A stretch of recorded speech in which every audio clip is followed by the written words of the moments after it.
من منظمة اتحاد المدن والحكومات المحلية بإفريقيا وجمعية جهات المغرب والجمعية المغربية لرؤساء المجالس الجماعية، وبحضور ممثلين عن كافة الفاعلين وذوي الصلة بالشأن المحلي وبالتنمية المحلية. وكما تعلمون حضرات السيدات والسادة، فقد اختارت منظمة الاتحاد الإفريقي كموضوع لهذه السنة مكافحة الفساد على المستوى المحلي، مسار مستدام لتحقيق تحول في إفريقيا انطلاقا من مجالها الترابي، مع التركيز على موضوعين فرعيين، وهما أولا الفساد وتضارب المصالح في إدارة الشؤون المحلية، فرامل لتوفير الخدمات الأساسية للسكان المحلي والعدالة والسلم الاجتماعي. ثانياً الحكامة المحلية الجيدة وتعزيز دور المجتمع المدني ووسائل الإعلام، ضمان تحقيق نجاح عملية مكافحة الفساد على المستوى الترابي.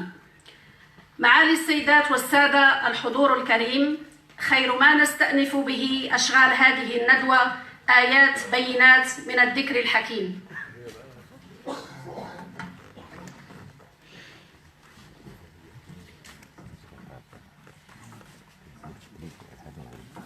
بسم الله. أعوذ بالله من الشيطان الرجيم. بسم الله الرحمن الرحيم.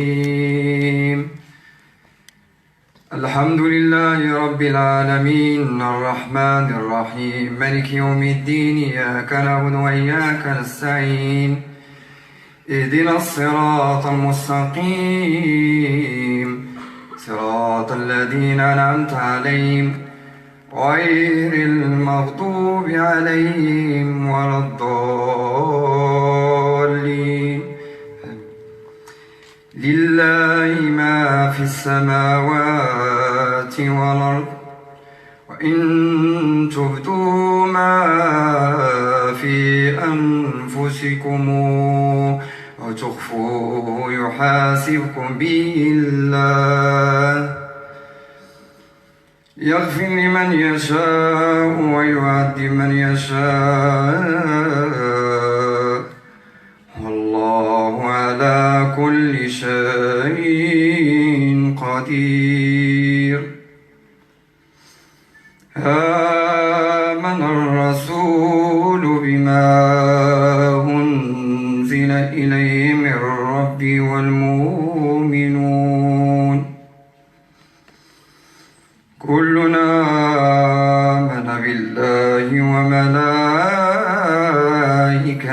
وكتبه ورسله، لا نفرق بين أحد من رسله، وقالوا سمعنا وأطعنا غفرانك ربنا وإليك المصير. لا يكلف الله نفسا إلا وسعها، لا ما كسبت وعليها ما اكتسبت. ربنا لا تؤاخذنا إن نسينا واخطأنا، ربنا ولا تحمل علينا إصرا كما حملته على الذين من قبلنا، ربنا ولا تحملنا ما لا طاقة لنا به، واعف عنا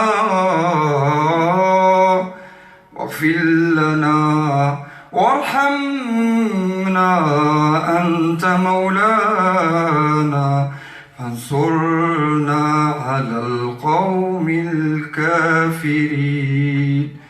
صدق الله مولانا العظيم.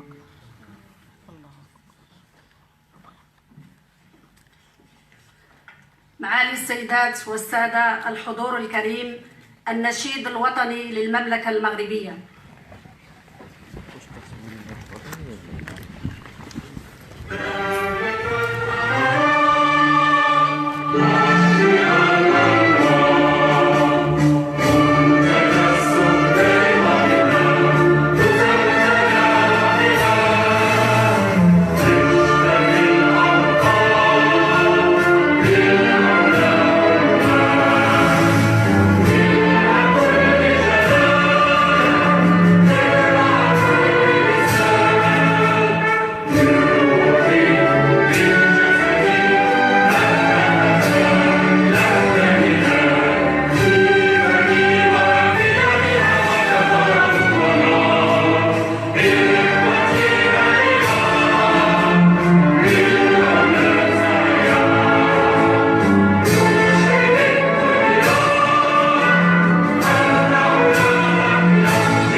الكلمة الآن للسيد العامل المدير السيد الجابري ممثل معالي السيد وزير الداخلية المحترم، فليتفضل مشكورا.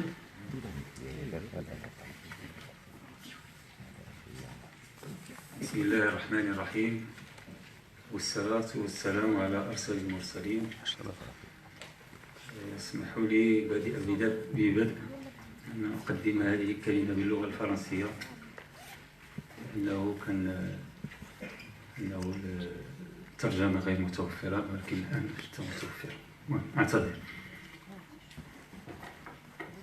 Mesdames et messieurs, Monsieur le ministre, Monsieur le secrétaire général de Cité et gouvernements locaux unis, Madame la représentante de l'UNIFEM, Messieurs le vice-président de l'AMPCC, Monsieur le vice-président de la région de Rabat-Salé et de représentants de l'ARM, Monsieur le directeur représentant du ministère de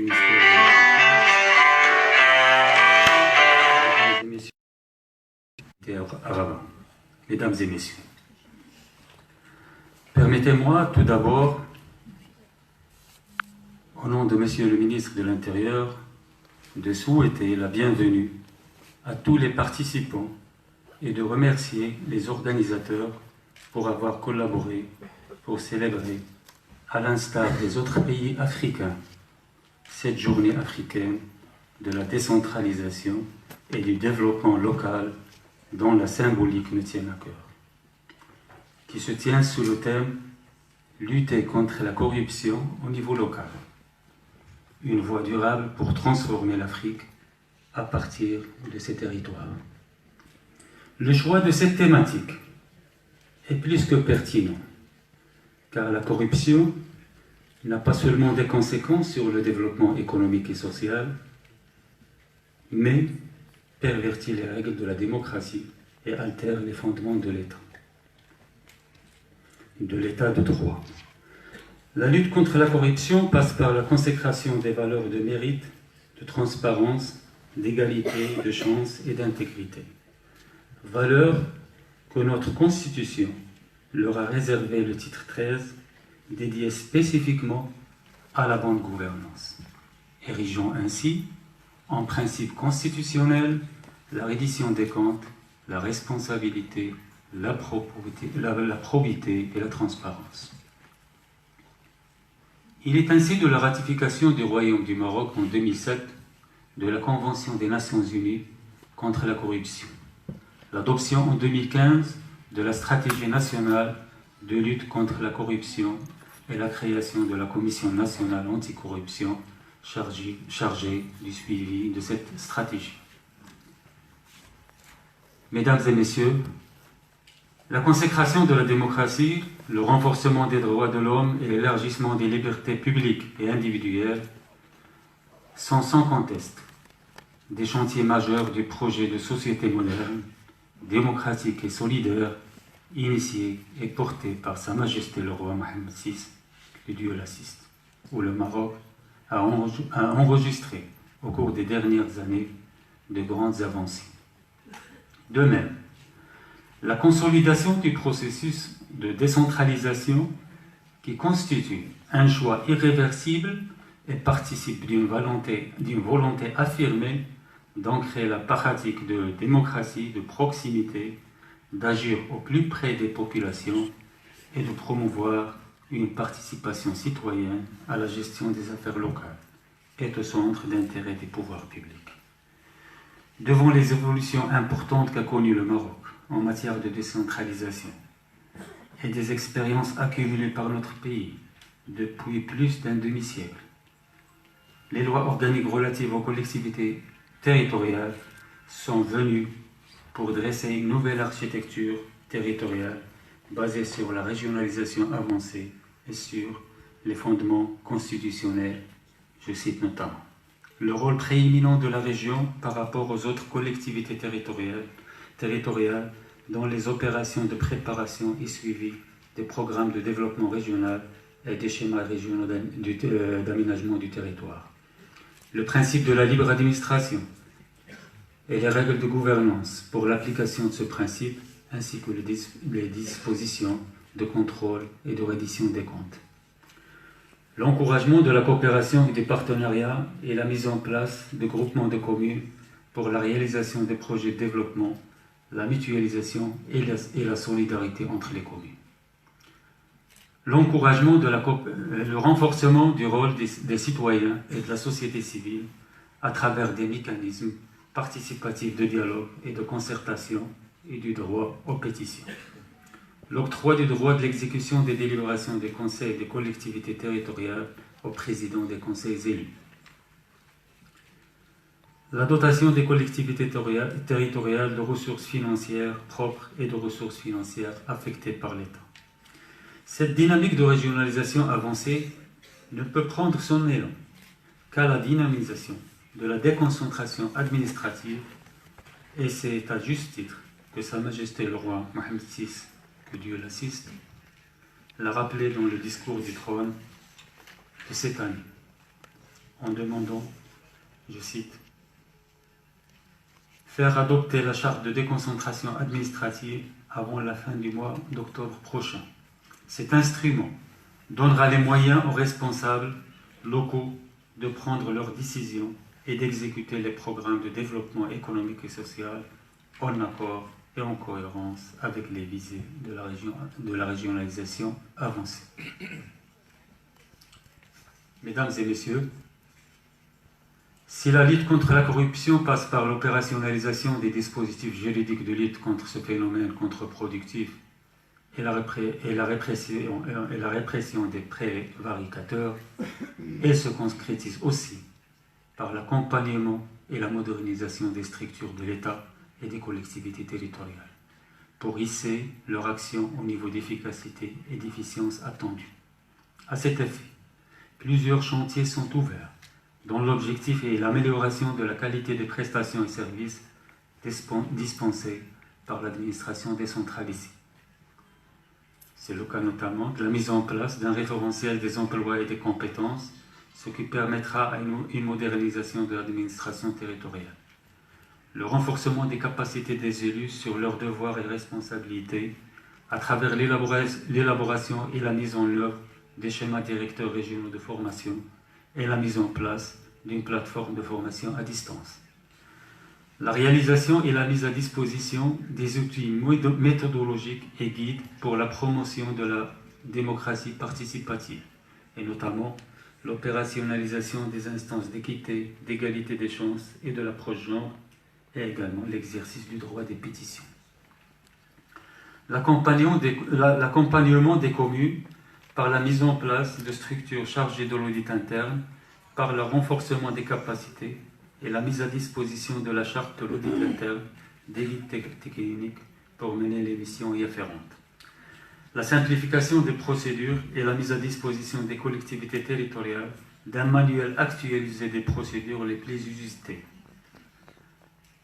Le chantier ambitieux de la digitalisation et de numérisation des services rendus aux citoyens et aux entreprises facilite l'accès à l'information et fluidifie le contact avec l'administration, s'avère également un moyen efficace de lutte contre les pratiques illicites et d'abus de pouvoir, notamment la dématérialisation de la commande publique, la numérisation et la modernisation du registre national de l'état civil, le portail pour un suivi intégré des conventions et des chantiers structurants, la mise en place d'un système intégré de gestion de la fiscalité, du budget et de la comptabilité des collectivités territoriales, la dématérialisation des procédures et des autorisations délivrées aux citoyens et aux entreprises par les collectivités territoriales. Le cas pilote de la plateforme rojas.ma de Casablanca permet de renforcer la transparence et l'attractivité économique et de développer le climat des affaires. Tels sont quelques chantiers d'accompagnement ouverts à l'adresse des collectivités territoriales visant un service de proximité efficace et efficient. Mesdames et messieurs, enfin, je ne peux m'empêcher à l'issue de cette allocution de renouveler mes vifs remerciements aux organisateurs de cette cérémonie et à tous les participants en souhaitant plein succès au développement local de notre continent.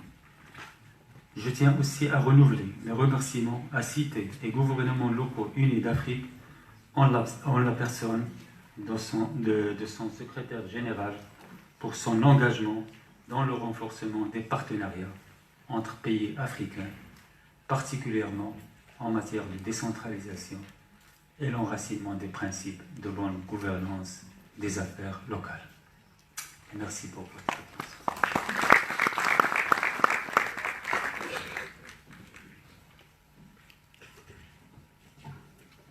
شكرا السيد العامل المدير. لنا الشرف حضور معالي الوزير السيد عبد الأحد فاسي الفهري، وزير إعداد التراب والتعمير والإسكان وكذلك سياسة المدينة، فليتفضل مشكورا.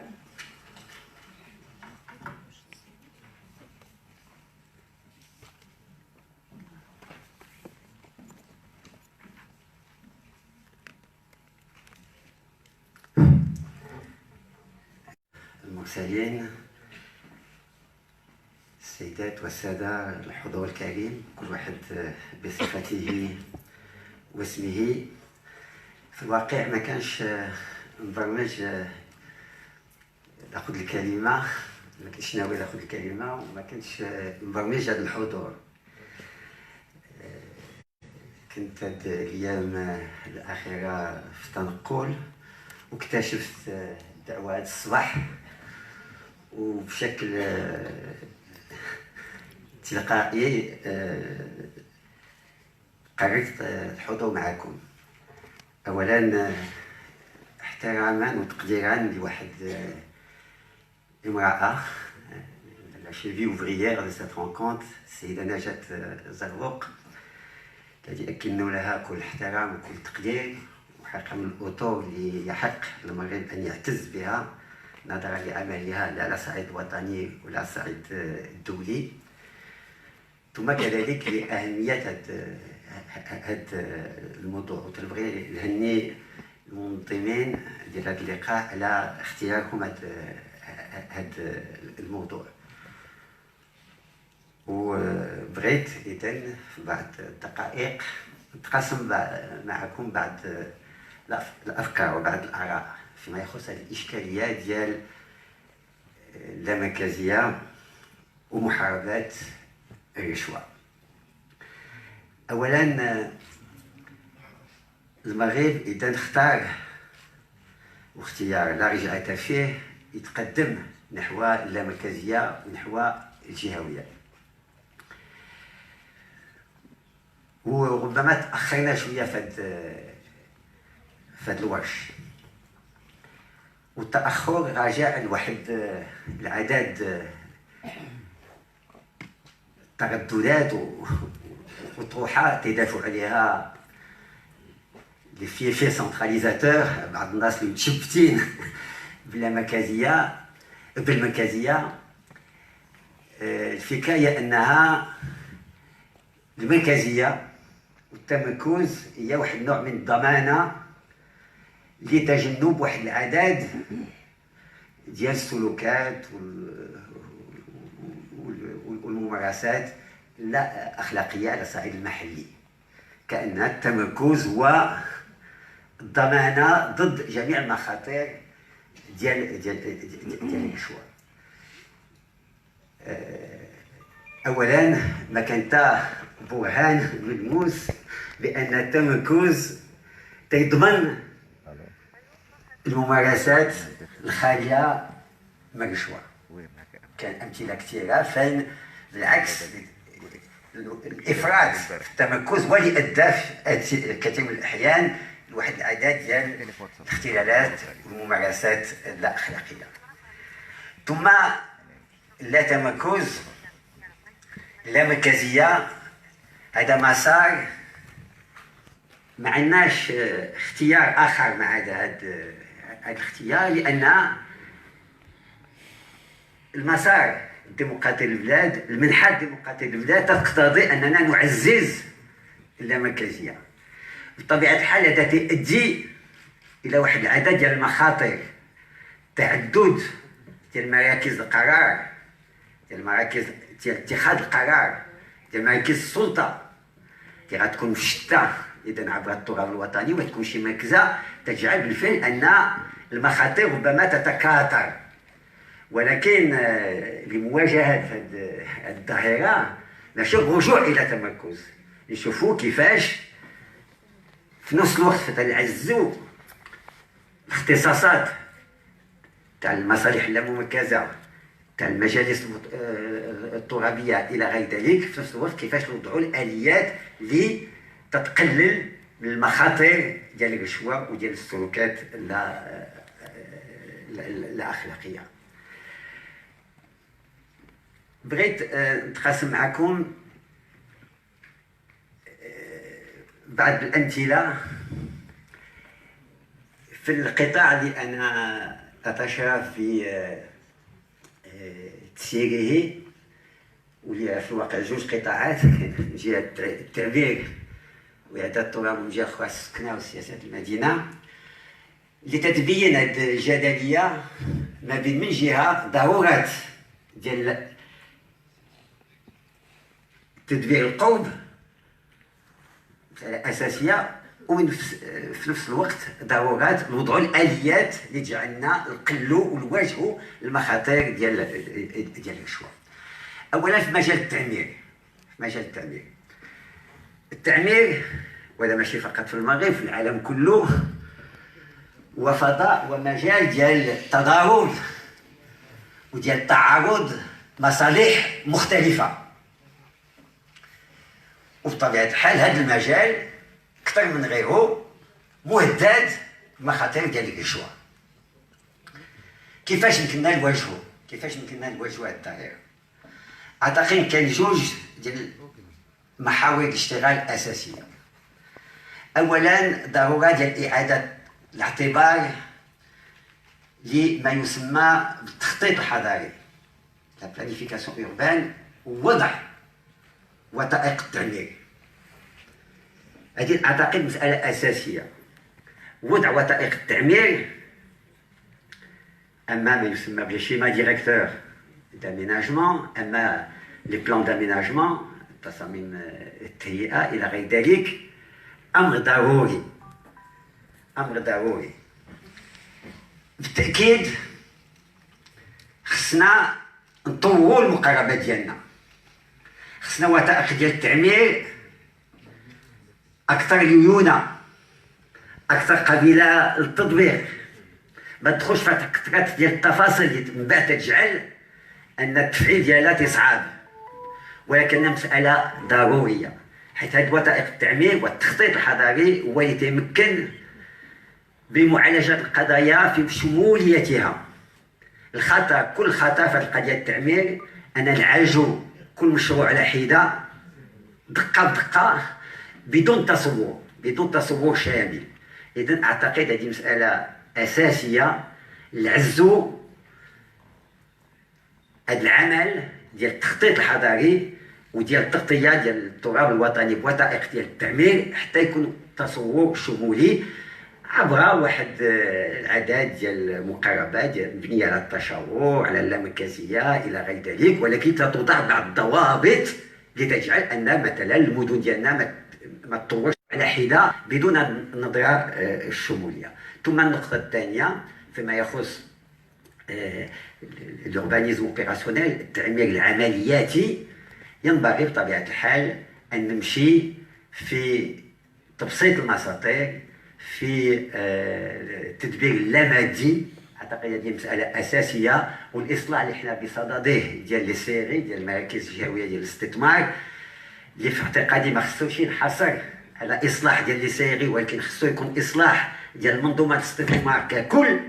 هي حقيقه خصنا نمشيو في اتجاه ديال لو شوك دو سامبليفيكاسيون، ديال التبسيط، ديال التدبير اللامادي، اللي حقيقه غادي يجعل نحدوا الى درجه ما من المخاطر ديال الرشوه في هذا المجال الحساس. القطاع الثاني تتعلق بقضايا السكنه. ما نخفيش عليكم ان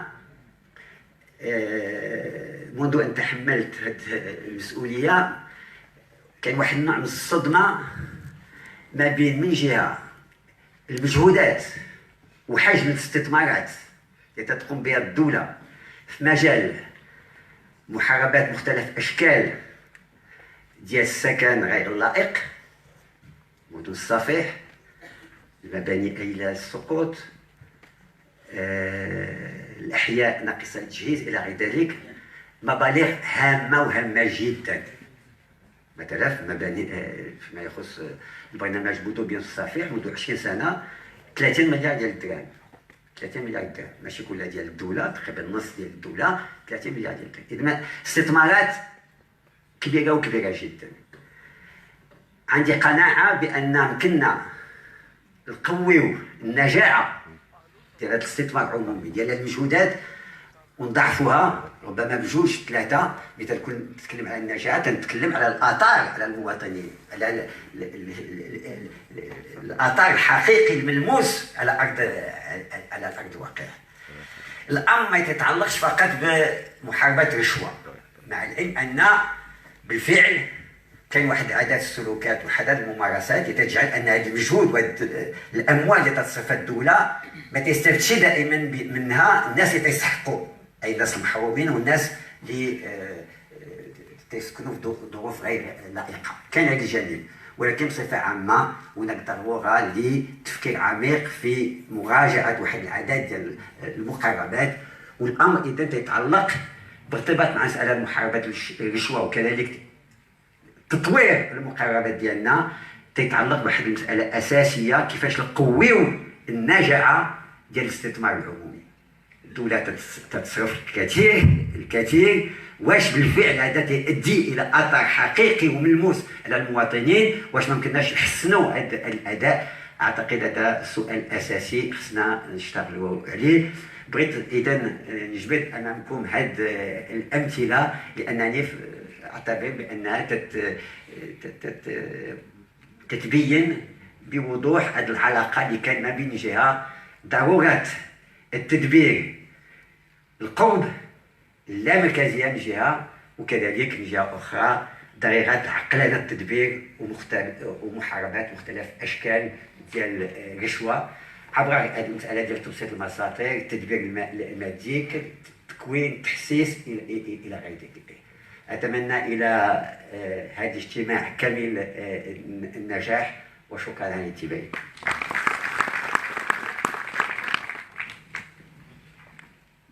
شكرا معالي الوزير المحترم. الكلمة الآن للسيد محمد بن يعقوب مدير الفنون، ممثل معالي السيد محمد الأعرج وزير الثقافة والاتصال، الذي سيلقي كلمة ترحيبية. وشكرا. بسم الله الرحمن الرحيم، والصلاة والسلام على أشرف المرسلين. السيد وزير الإعداد التراب الوطني والتعمير والإسكان وسياسة المدينة، السيد العامل المدير ممثل وزارة الداخلية، السادة السفراء وممثلو السلك الدبلوماسي، السيدة ممثلة منظمة الأمم المتحدة، السيدات والسادة، بسعادة واعتزاز بالغين أتشرف في افتتاح هذا المؤتمر الإفريقي أن أرحب بكم جميعا في مقر وزارة الثقافة والاتصال لتدارس موضوع يجمع كل مقومات التموضع الواعي في صلب الإشكالات التي لا زالت تشكل فرامل لجهود التنمية والنهضة الإفريقية. وإذ أنوه بهذا اللقاء الذي يقارب موضوع مكافحة الفساد على المستوى المحلي من أجل رسم مسار مستدام لتحقيق تحول في إفريقيا من داخل مجالها الترابي، فإني أود الإشادة بجهود المنظمين في اختيار المضامين التشخيصية لمعضلة الفساد على المستوى المحلي، وبالتالي إيجاد مخارج سريعة لها على المدى القريب والمتوسط. فلا معنى لتوجيه عقود من الجهود والإمكانيات لإرساء نظام اللامركزية في إفريقيا، وفي آخر المطاف يصبح هذا النظام فارغا من المحتوى، بل معاكسا لأهدافه الأصلية المتمثلة في التأسيس لإقلاع تنموي انطلاقا من محددات ترابية محلية، وذلك بسبب آفات من نوع آخر صادرة بالأساس من عوامل بشرية. ومن هنا يجد حضور الثقافة في هذا الملتقى الذي يقارب قضايا تقنية وإدارية مرتبطة باللامركزية بعد الصلات المرتبطة بالجوانب القيمية التي تعد ضرورية في كل مكافحة للفساد والرشوة تتوخى النجاح والديمومة. فلا شك أن الثقافة الإفريقية بمتونها الأدبية وتعابيرها الفنية تزخر بالمضامين التي تحتفي بقيم الصدق والنزاهة والاستقامة. والفساد ليس قدرا محتوما وليس أيضا مجرد مسألة تقنية قابلة للحل بالقوانين والمصادر، بل قرارا إراديا يتجه بكل حزم نحو إعادة الاعتبار للقيم السالفة الذكر ولحاملها من رجال ونساء القارة. حضرات السيدات والسادة، لا شك أن هذا الانشغال يظل حاضرا في عمل وزارة الثقافة والاتصال على المستوى الإفريقي. لقد عملنا في السنوات الأخيرة على تكثيف حضور القارة الإفريقية في البرامج الثقافية والإعلامية التي نقوم بها، حيث إن جل التظاهرات الثقافية الدولية تبرمج مواضيع ومشاركات من القارة الإفريقية بما في ذلك ضيف الشرف.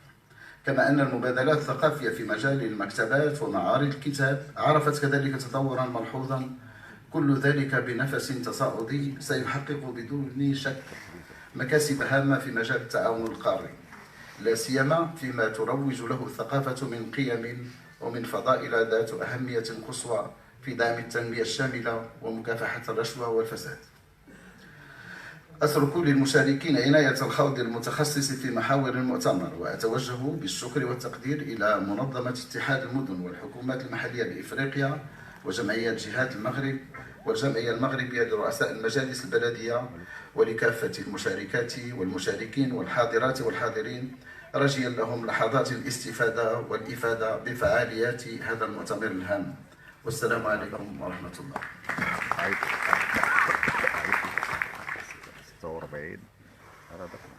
شكرا جزيلا، وأجدد الشكر والامتنان العميق لمعالي السيد الوزير الذي وضع رهن إشارتنا هذه القاعة التي تحمل اسما له مكانة خاصة عند المغاربة، فاللامركزية كذلك تاريخ.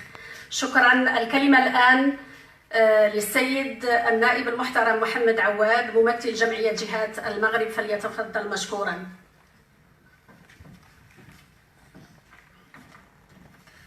شكرا. بسم الله الرحمن الرحيم، والصلاة والسلام على مولانا رسول الله. معالي السيد الوزير، معالي السفراء، معالي السيد الكاتب العام لمنظمة الاتحاد الإفريقي، السادة رؤساء الجماعات، السيد عامل صاحب الجلالة، السيدات الحضور الكريم.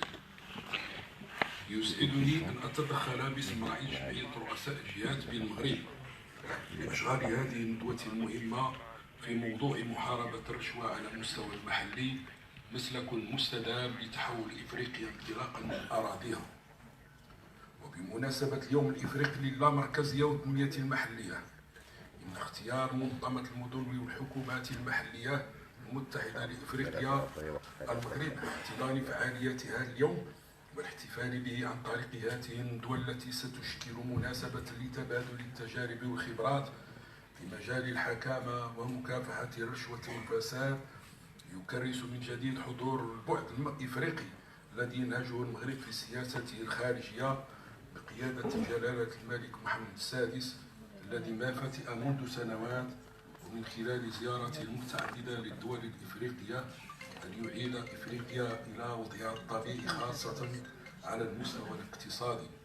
فمن غير المعقول أن تتوفر قارتنا على عنصر بشري مهم وثروات نفطية ومعدنية ومائية مهمة أيضا، ما زالت شعوبها تعاني من الفقر والحرمان واستغلال ثرواتها من طرف دول أخرى. جلالة الملك يدعو إلى إفريقية الموحدة والمعبأة لمواجهة باقي دول العالم على قاعدة الشراكة ومبدأ رابح.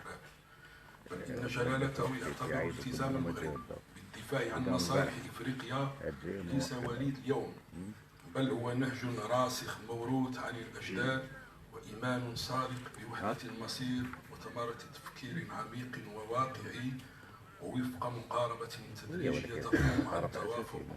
وعلى هذا الأساس وكما يعلم الجميع قرر المغرب عودة إلى بيت الإفريقي لإعطاء نفس جديد في بلورة النظرة الإفريقية. إن تنمية إفريقيا تسمين مكانتها ينطلق أساسا من إعمال مبادئ الحكامة ومحاربة الرشوة والفساد والتوزيع العادل للثروة واستقلال تام للقضاء والتداول السلمي عبر صناديق الاقتراع، وهي المبادئ التي انخرطت فيها مجموعة من الدول الإفريقية خلال السنوات الأخيرة، وأصبحت رائدة في عدة ميادين أدت إلى تحسن مؤشرات مستويات التنمية بكافة مجالاتها المتعددة. السادة الحضور، كما قلت في البداية فإن هذه الندوة ستشكل مناسبة لتبادل الخبرات والأمثلة الفضلى في مجال الحكامة وتعزيز النزاهة والشفافية. وفي هذا الإطار اسمحوا لي أن أتقاسم معكم التجربة المغربية في مجال الحكامة ومحاربة الفساد وكل مظاهر الرشوة، وهي الآفة التي أصبحت سرطان يوم قبل التطور وما تخلطه من تكلفة باهظة على مستوى التنمية الاقتصادية والاجتماعية، حيث أنها في المغرب مثلا تكلف تلك الآفة حوالي 3% من الإنتاج الداخلي الخام، إضافة إلى المراتب المقلقة على مستوى المؤشرات الدولية خاصة التي تصدرها منظمة الشفافية الدولية ترانسبارنت سنويا. هذا لا يمنع من التأكيد على أن بلدنا المغرب يتوفر على إرادة حقيقية في مكافحة الفساد، حيث اعتمد سياسات عمومية زاوجت بين التدرج والتطور على عدة مراحل. وفي هذا السياق اعتمد سنة 1962 على مقاربة زجرية صرفة في تجريم أفعال الفساد من خلال مجموعة القوانين الجنائية وإحداث محكمة العدل الخاصة، وصولا إلى المقاربة التشاركية والتأسيسية من خلال إحداث لجنة وطنية لتخليق الحياة العامة في أواخر التسعينات. كما يعلم الجميع فقد ارتأت الإرادة الدولية وإدراكا منها بخطورة وحجم الفساد إلى اعتماد اتفاقية دولية لمكافحة الفساد سنة 2003 من قبل الجمعية العامة للأمم المتحدة، وفتح باب التوقيعات من قبل الدول في نفس السنة، وقد كان المغرب من السباقين على التوقيع ويصادق عليها سنة 2007.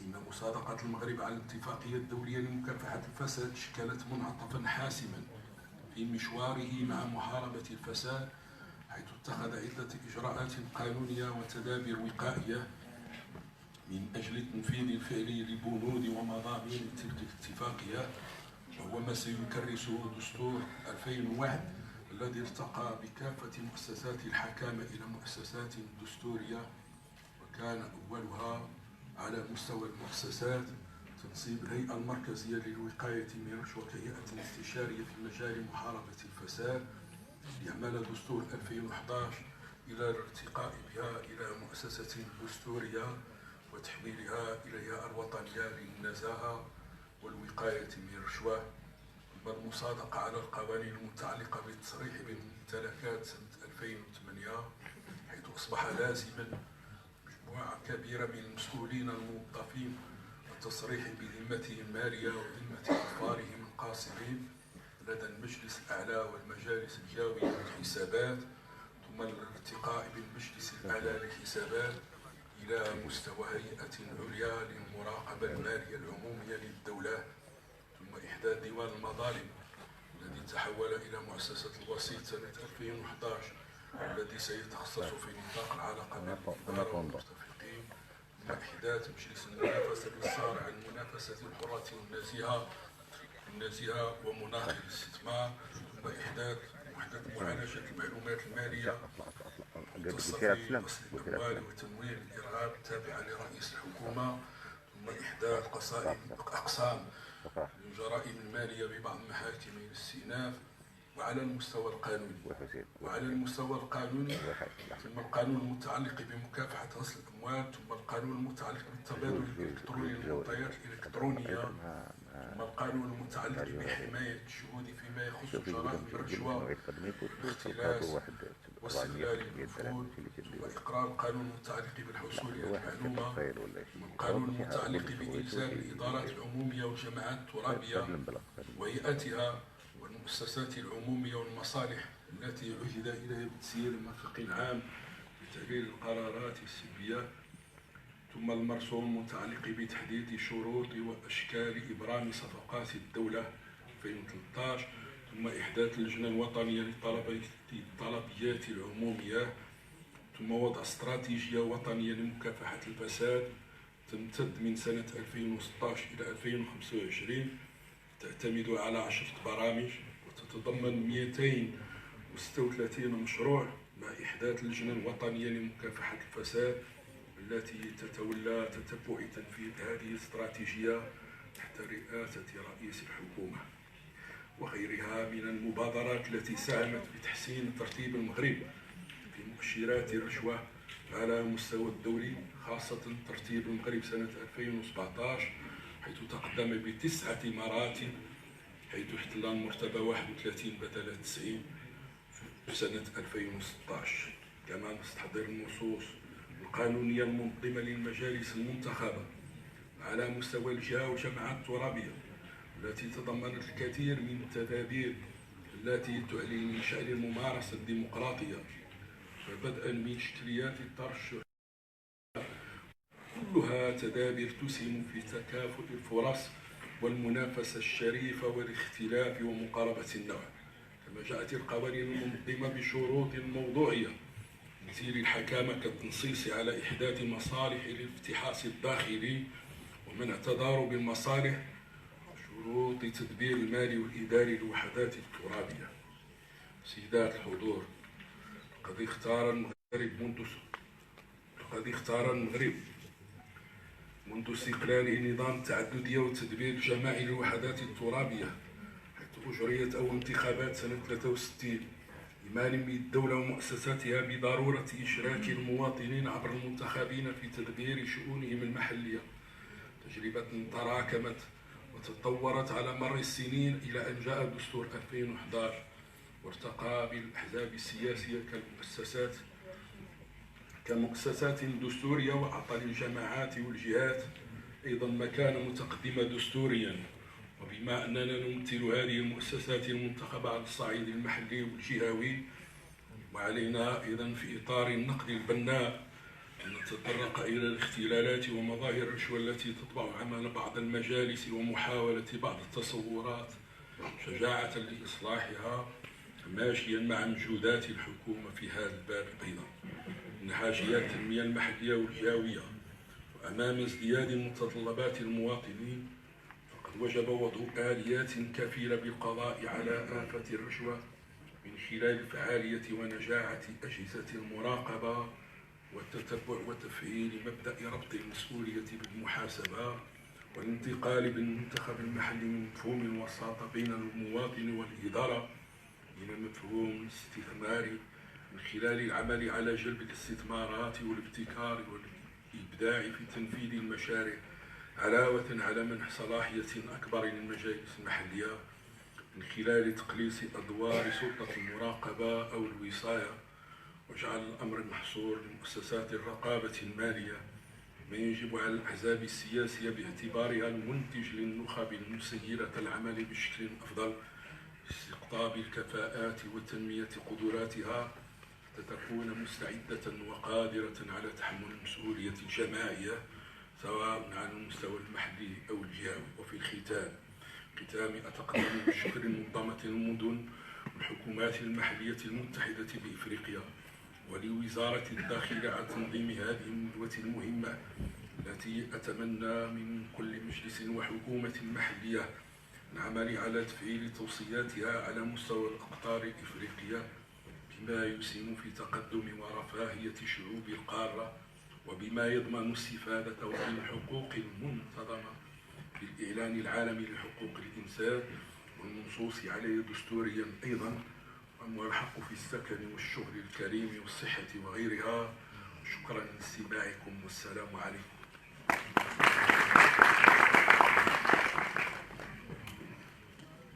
شكرا جزيلا. الكلمة الآن للسيد محمد ياسين الداودي ممثل الجمعية المغربية لرؤساء مجالس الجماعات، فليتفضل مشكورا.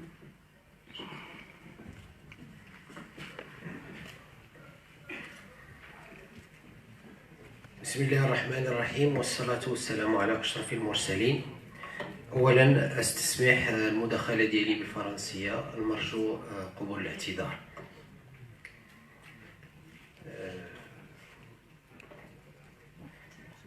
Monsieur le gouverneur, directeur en charge de la formation des cadres, représentant Monsieur le ministre de l'Intérieur du Royaume du Maroc, Monsieur le ministre de l'Urbanisme, de l'Aménagement du territoire, de l'Urbanisme, de l'Habitat et de la politique de la ville, Monsieur le directeur des arts représentant Monsieur le ministre de la Culture et de la Communication,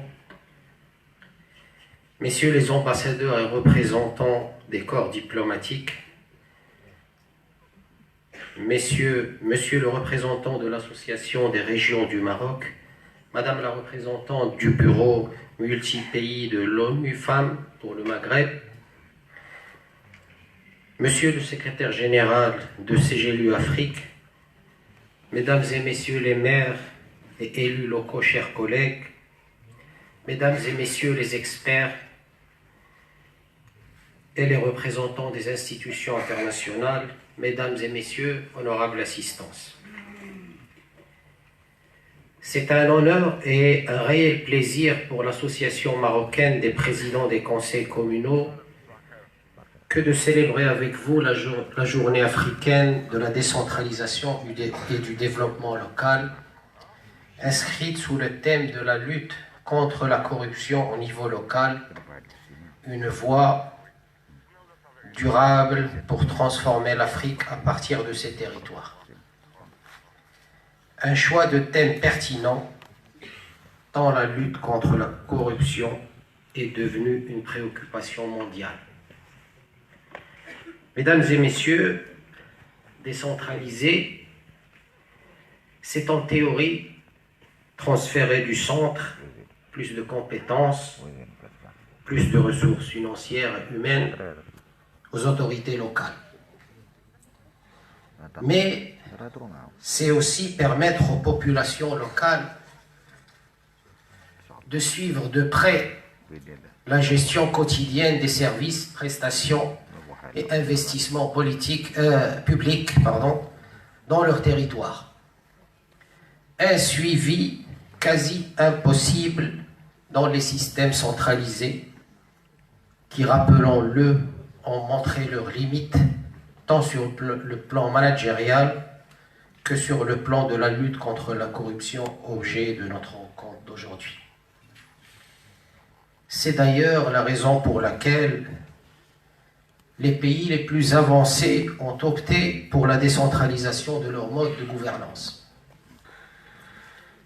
Notre pays, sous l'impulsion de Sa Majesté le roi Mohammed VI, que Dieu l'assiste, a lui aussi choisi de décentraliser son mode de gouvernance pour permettre à ses citoyens d'évoluer dans un environnement sain, résilient, durable et inclusif.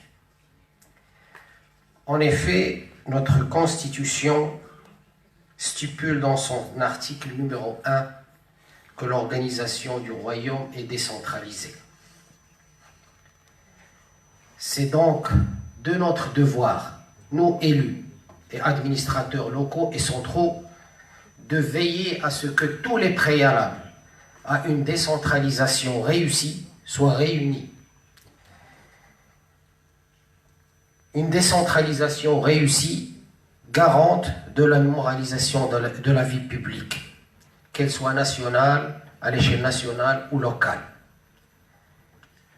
Mesdames et messieurs, aujourd'hui, force est de constater que nous sommes face à une Afrique à plusieurs vitesses en matière de décentralisation. Une Afrique hésitante, en raison des difficultés naturelles à transiter d'un système centralisé vers un autre décentralisé, et où les populations locales suivent le moindre mouvement de leurs élus locaux. Ce constat, nous ne l'avons pas repris d'un quelconque rapport d'une institution internationale, mais la MPCC l'a fait lors de sa participation aux différentes réunions stratégiques organisées par CGLU Afrique dans les 5 régions constituant le continent africain, et ce en préparation du 8e sommet Africité qui aura lieu à Marrakech en novembre prochain. Des réunions stratégiques où il était question, entre autres, de l'état d'avancement de la décentralisation en Afrique, où tous les participants, sans exception, ont appelé à la ratification de la Charte africaine des valeurs. L'Afrique a besoin de sa Charte africaine des valeurs. Je profite d'ailleurs de cette occasion pour saluer et remercier M. Jean-Pierre Elambassi, secrétaire général de CGLUA, de nous avoir conviés à ces réunions qui nous ont fortement rapprochés des préoccupations africaines en matière de décentralisation. Mesdames et messieurs, les pays qui ont réussi le pari de la lutte contre la corruption, et dont je ne citerai pas les noms, tout simplement parce que vous les connaissez mieux que moi, ces pays ont réussi leur pari parce qu'ils avaient, en plus de leur volonté d'éradiquer ce fléau qu'est la corruption, une approche globale et multidimensionnelle à caractère durable et où le principe de reddition des comptes est appliqué à toutes les institutions publiques. Notre Constitution lie explicitement la responsabilité à la reddition des comptes, laquelle aujourd'hui est une réalité tangible en voie de généralisation. Une généralisation seule garante d'une gestion saine de la vie publique. Les collectivités territoriales marocaines sont aujourd'hui assujetties à de multiples contrôles, des contrôles administratifs de légalité par messieurs les walis et gouverneurs du ministère de l'Intérieur, que je salue ici pour les efforts qu'ils déploient aux côtés de la DGCL en termes d'accompagnement et de formation, des contrôles financiers par les cours régionales des comptes, l'inspection générale de l'administration territoriale du ministère de l'Intérieur, l'inspection générale des finances du ministère des Finances, une multitude d'organismes de contrôle qui gagneraient en efficacité en coordonnant et en unifiant leurs approches et actions. En plus de ces contrôles, la loi organique 113/14, dans un souci de transparence, donne droit aux élus locaux d'inscrire à l'ordre du jour de leur conseil communal toutes les problématiques relatives à la gestion locale pour qu'ils puissent en débattre et trouver les solutions appropriées, pourvu que cela relève de leurs prérogatives et que ces conseils communaux disposent des moyens pour en venir à bout. De même, la loi 113/14 donne un droit à la population locale et à la société civile à travers des pétitions, le droit de s'adresser aux conseils communaux et d'y inscrire à leur ordre du jour les sujets qui les préoccupent et qui rentrent bien sûr dans les prérogatives de ces conseils. C'est aussi pour vous dire qu'une décentralisation réussie aboutira nécessairement à une moralisation de la vie publique. Principale préoccupation actuelle des peuples et de la communauté internationale. Mesdames et messieurs, il est clair que pour réussir cette décentralisation, les collectivités africaines sont, comme vous le savez, dans l'immense besoin de ressources humaines et financières pour aborder cette transition en toute sérénité. Et quand je dis qu'elles sont dans l'immense besoin, je n'exagère en rien. À titre d'exemple, les collectivités territoriales marocaines gèrent un peu moins que 10% du budget de l'État. Un 10% à partager entre les 1503 communes, 75 provinces et 12 régions qui, rapportées par commune, ne dépassent guère les 0,00 quelques pourcents du budget de l'État. Alors, messieurs les ministres, de grâce, lâchez un peu de lest si vous voulez que cette décentralisation réussisse. Mesdames et messieurs, avant de clore mon intervention, au nom de toutes les collectivités marocaines, je me permets de m'adresser à ceux qu'incombe la lourde tâche de la gestion des finances du pays, pour les solliciter et les prier d'être plus créatifs envers les pressions qu'exercent sur eux les bailleurs de fonds internationaux pour geler les salaires des fonctionnaires chevilles ouvrières de la décentralisation. Des salaires déjà au plus bas au regard du coût de la vie, des rendements espérés et des espoirs de moralisation de l'administration publique. Des pressions qui s'exercent sous le prétexte de la logique mathématicienne toute simple qui dit que vous ne pouvez pas dépenser plus que vous ne produisez.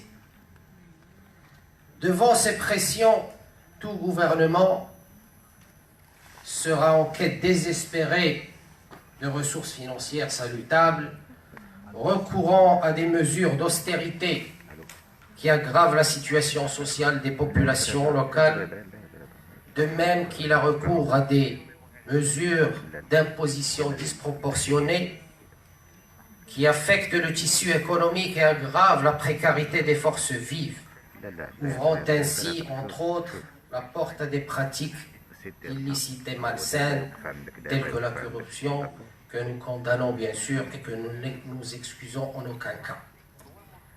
Il est donc temps d'adopter des politiques financières qui tiennent compte du nouveau mode de gouvernance des territoires, des politiques financières qui mettent le citoyen au cœur de la statistique, au cœur de la stratégie de développement national, des politiques financières qui donnent un sens logique et légitime aux actions de moralisation de la vie publique à l'échelle nationale et locale.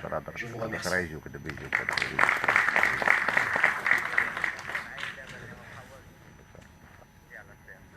شكرا جزيلا سي ياسين داودي.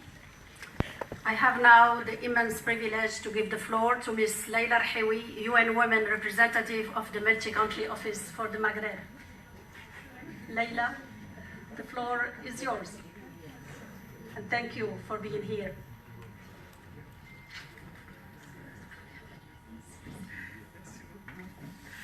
Bonjour, Monsieur le Ministre, Monsieur le Gouverneur, Monsieur le représentant du Centre de la Culture, le représentant de l'Association des présidents, ainsi que le représentant de l'Association des conseils, Monsieur le secrétaire général de CGLU Afrique, Excellences, Mesdames et Messieurs, chers et honorables assistances.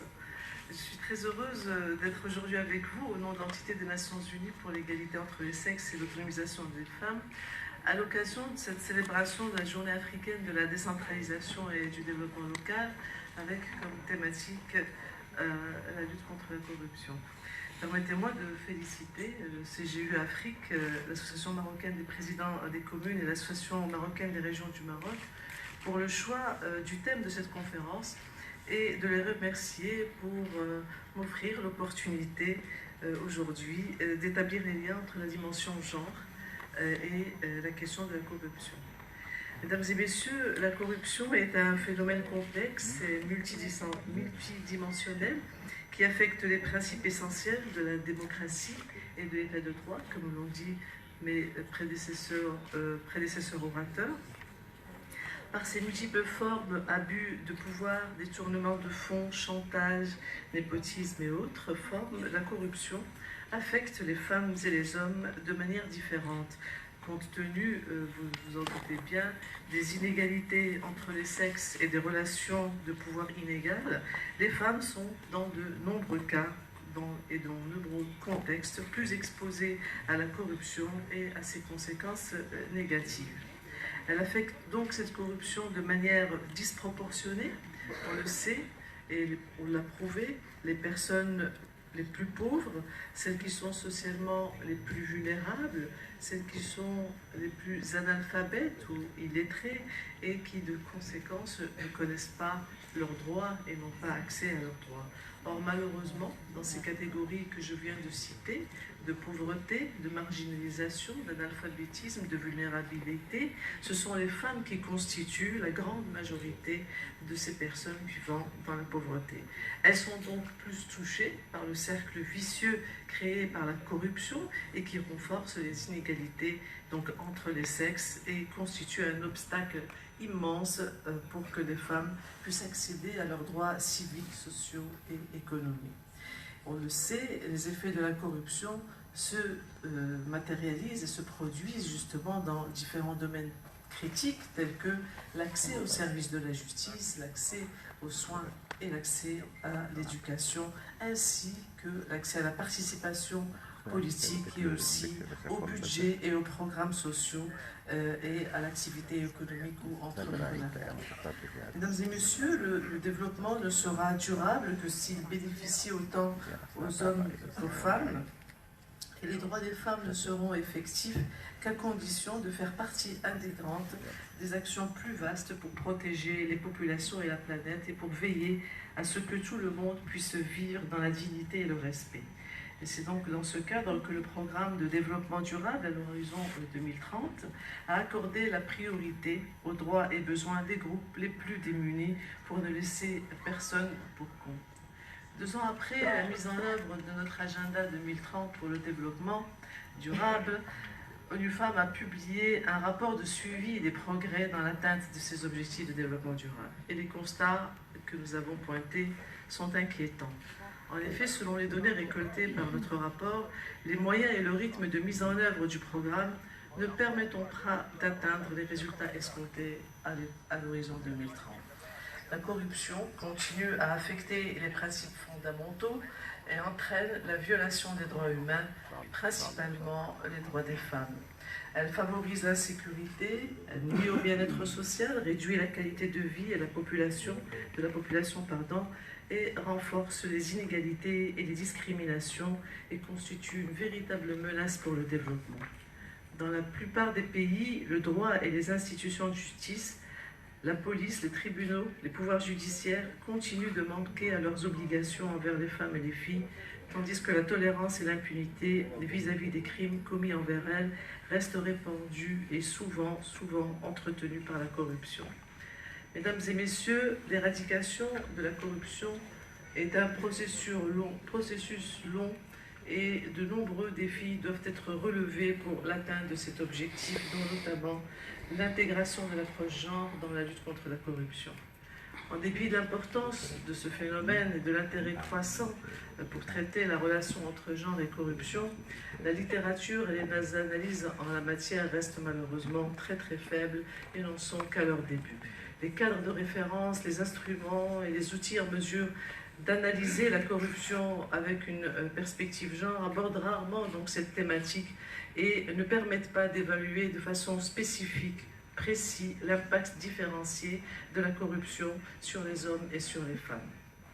Ainsi, il est important commencer par avoir une meilleure compréhension des liens entre genre et corruption pour mettre en place des politiques publiques qui permettent de lutter de manière efficace et globale contre ce phénomène sans laisser personne pour compte, comme nous l'avons stipulé et adopté lors de l'adoption de notre agenda 2030 pour le développement. Ceci passe par d'abord la mise en place de systèmes d'information pour disposer de données fiables, ventilées par sexe et des statistiques qui permettraient de cerner l'ampleur du phénomène et son impact, ses enjeux, donc selon une perspective genre. Cela passe également par la mise en place de suivi, de systèmes de suivi et évaluation sensibles au genre au niveau international, mais surtout national, local et territorial. Cela passe par la sensibilisation des décideurs sur l'impact différencié de cette corruption sur les femmes et sur les hommes et sur les différentes vulnérabilités qu'elle implique, par l'intégration d'une approche genre dans les politiques locales, territoriales, par la promotion de la participation politique des femmes et leur accès aux instances de responsabilité, car même s'il n'a pas été prouvé que le fait que les femmes soient présentes suffisamment dans les instances de responsabilité et les instances élues, on ne l'a pas prouvé, mais on a par ailleurs prouvé que leur présence dans un nombre, une proportion importante permet une croissance et une gestion efficace et performante. Également, bien sûr, promouvoir et appuyer l'adoption d'une budgétisation participative et sensible au genre et bien évidemment favoriser l'intégration des femmes à tous les niveaux, y compris aussi au marché du travail et à l'emploi. Ceci étant quelques pistes de réflexion que j'espère pouvoir être discutées durant vos travaux. Je vous remercie encore une fois les organisateurs d'avoir permis à Audufam de dire ces deux mots et d'alerter sur la nécessaire obligation pour nous tous de faire ce lien entre corruption et genre, qui, comme je l'ai dit, n'a pas suffisamment été travaillé et analysé. Merci encore pour votre attention.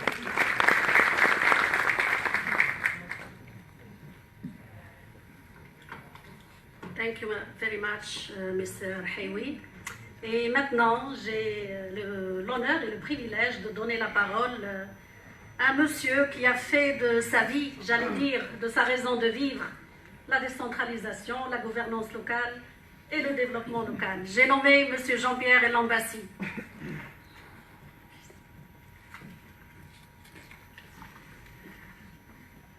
Monsieur le ministre, monsieur le représentant des ministres, messieurs les élus, des régions, des communes, messieurs les ambassadeurs, représentants du corps diplomatique, honorables invités, tous en vos grades et qualités. La lutte contre la corruption, c'est ce qu'a décidé de faire de cette année l'Union africaine. C'est pour ça que le thème de la célébration de cette journée est consacré à la lutte contre la corruption au sein des collectivités territoriales. Je crois que vous avez eu l'énoncé de tous les instruments qui ont été mis en place et qui reflètent la volonté politique exprimée au plus haut niveau pour lutter contre la corruption. Dès le 11 juillet 2003, les chefs d'État de l'Union africaine ont adopté le protocole de lutte contre la corruption. Les Nations unies, le 14 décembre 2005, ont adopté la Convention de Mérida de lutte contre la corruption. L'agenda 2030, adopté en septembre 2015, prévoit dans son objectif de développement durable numéro 16 la réduction de la corruption et de la pratique des pots de vin, ainsi que la mise en place d'institutions efficaces, responsables, transparentes à tous les niveaux de gouvernance.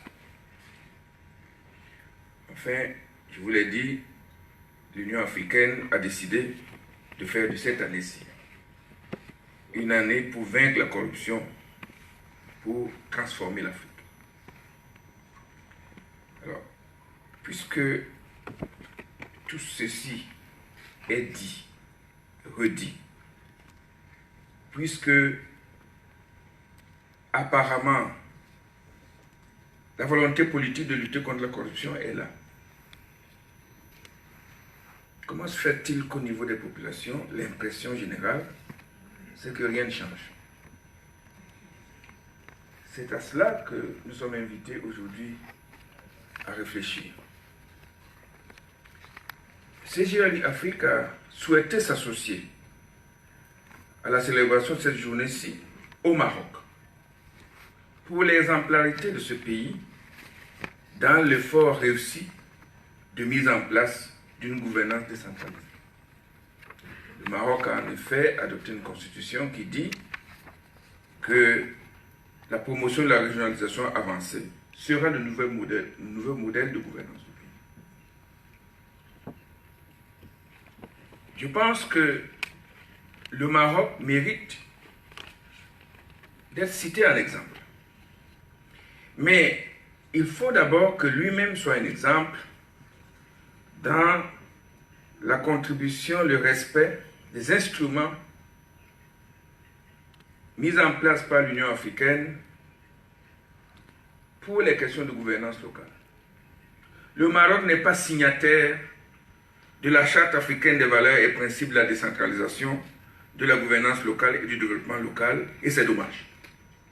Monsieur le ministre, monsieur le président de l'association, je vous demande vos bons offices pour que ce sujet ne soit pas traité à la légère. Le Maroc a toute sa place dans le cadre des États partis à cette charte. Et le Maroc mérite cette place. Mais il faut donc que le Maroc signe et ratifie cette charte. Ce qui n'a pas encore été fait. Et il faut qu'il y ait 15 États membres qui aient ratifié, signé et ratifié la charte et déposé les instruments au niveau de l'Union africaine pour que cet outil très important pour améliorer la gouvernance au niveau des collectivités territoriales africaines soit un instrument opposable de l'Union africaine. Donc vraiment, ça c'est un appel pour que le Maroc rejoigne les 13 pays qui ont signé et surtout soit très vite parmi les 3 qui ont ratifié.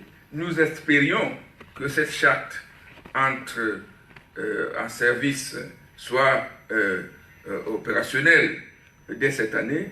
Nous craignons malheureusement que ce ne soit pas le cas, mais nous espérons vraiment que pour la fin 2019, nous compterons le Maroc parmi les pays signataires de la charte.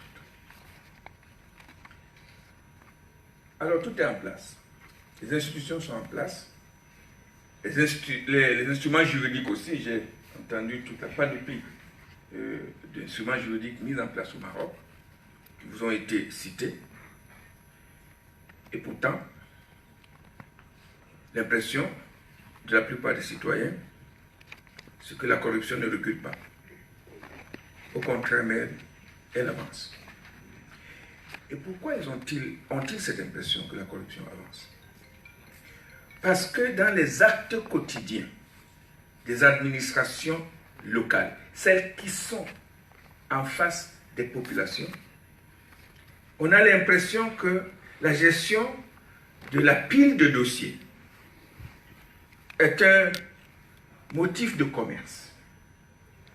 Et que, apparemment, rien ne semble fait pour que cette gestion de la pile de dossiers et des files d'attente ne soit un motif de commerce. Alors, pour arrêter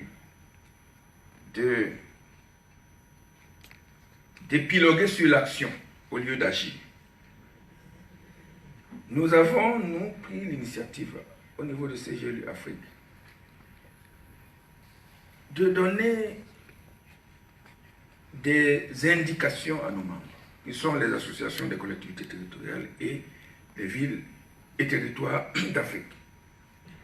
La première indication que nous donnons, c'est qu'il faut que toutes les collectivités territoriales et leurs associations adoptent une charte de service aux populations. Et cette charte doit être connue. Qu'est-ce qu'il me faut pour que, lorsque je demande un acte de naissance à la mairie, que je paye les frais nécessaires, dans quel délai la mairie s'engage à me donner mon acte de naissance? Que ce soit un contrat social et que ce soit affiché et que les médias le sachent. On diminue énormément le commerce de la file d'attente si ce genre de choses étaient adoptées. Je dirais même mieux, pourquoi ne pas adopter partout les guichets uniques pour les services administratifs aux citoyens? Qu'est-ce qui empêcherait une commune de dire, vous vous adressez à ce bureau, et derrière ce bureau, toutes les administrations de la commune sont là pour répondre et non pas faire balader les citoyens de bureau en bureau, ce qui fait que les frais d'ouverture de porte deviennent en soi un motif commercial. Nous souhaitons que nos communes adoptent l'outil budget participatif.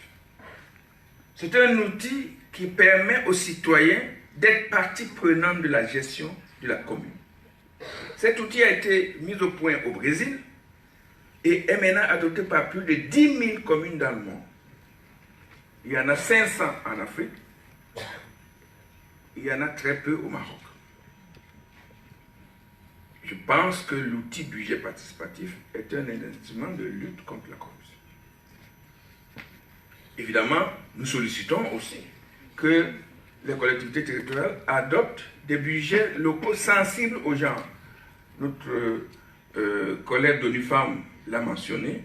Je le mentionne à nouveau avec force parce que ces budgets sensibles au genre permettent justement de montrer les inégalités actuelles vis-à-vis des femmes et permettent donc de manifester la volonté des collectivités territoriales dans leur choix budgétaire à corriger ces inégalités. Nous travaillons actuellement avec Transparency International à mettre au point un index de la transparence et de l'intégrité dans la gouvernance locale. Nous sommes en train de tester cet index au Kenya et en Namibie. Et nous comptons présenter les résultats de ces tests à l'occasion du prochain sommet Africité qui aura lieu à Marrakech, on vous l'a dit, du 20 au 24 novembre prochain. Je voudrais aussi dire que nous avons nous-mêmes mis au point une approche que nous appelons le coaching territorial, qui consiste à accompagner les collectivités territoriales à passer d'une gestion centralisée à une gestion décentralisée de l'État. Ce coaching territorial est expérimenté actuellement depuis 4 ans dans la région de l'oriental du Maroc. Et nous avons des demandes multiples de tous les pays africains pour que cette approche soit répliquée au niveau des autres pays africains. Et je crois qu'il y a là un motif important pour le Maroc de prendre le leadership dans quelque chose qui ne s'est pas fait dans le monde. Nulle part, il n'existe cette expérience de coaching territorial et le Maroc a le privilège de l'avoir mise en place. Et j'espère que ces deux choses-là, la signature de la charte et la promotion du coaching territorial comme outil de partenariat sud-sud avec les pays africains, j'espère que cela sera parmi l'outillage que le Maroc va apporter dans la lutte contre la corruption au niveau des territoires. Merci.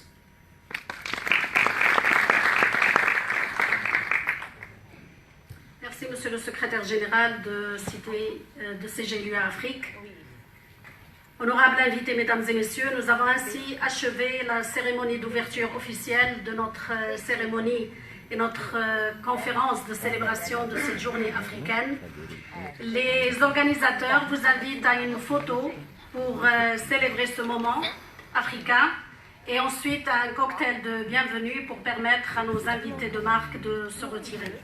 Alors, notre équipe de la communication de CGLUA, s'il vous plaît, veuillez rejoindre le podium pour qu'on prenne cette photo ensemble, si vous n'y voyez pas d'inconvénient. Tout le monde sur scène, comme dit M. Mbassi. Avec votre Excellence, Messieurs les ambassadeurs,